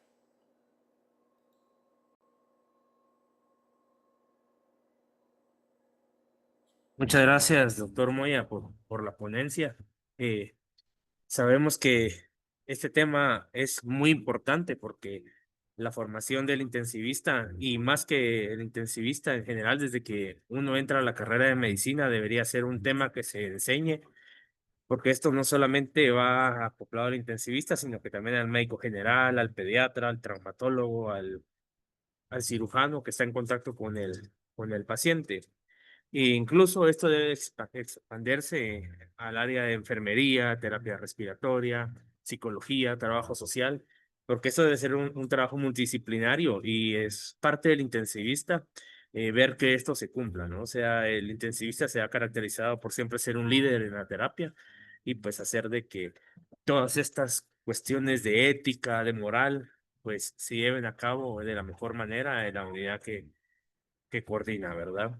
Agradecemos a todos ustedes por cuestiones de tiempo, agradecemos a todos por su presencia eh, al seminario del Comité de Educación y por último, pues le vamos a dar la palabra a Evelyn Obando sin dejar de agradecer a los dos profesores que nos dieron una magnífica presentación. Doctor Luis Moya y el doctor Luis Pedroso, muchas gracias por su contenido muy informativo, ilustrativo y que creo y estoy seguro de que va a generar una huella en todos los asistentes y todos los que puedan ver el video. Muchísimas gracias a todos y gracias Evelyn por el apoyo también y Emanuel que también está por ahí, doctor Silvio. A todos, muchísimas gracias. Muchas gracias, doctor Sierra. Bueno, nada, excelentes conferencias. Creo que fue un seminario bastante exitoso. Quiero invitarlos para nuestro próximo seminario de SLACIP, que va a ser dentro de 2 semanas, el 19 de junio, que le corresponde al Comité de Oncología. Y así del mismo modo, recuerden que ya estamos con las inscripciones activas para el Congreso Latinoamericano de Cuidado Intensivo Pediátrico, que va a ser del 5 al 8 de noviembre en la ciudad de Mérida, Yucatán, como el doctor Moya les mostró. Que tengan una muy buena noche y gracias a todos por conectarse siempre a estas sesiones. Chao. Gracias a todos.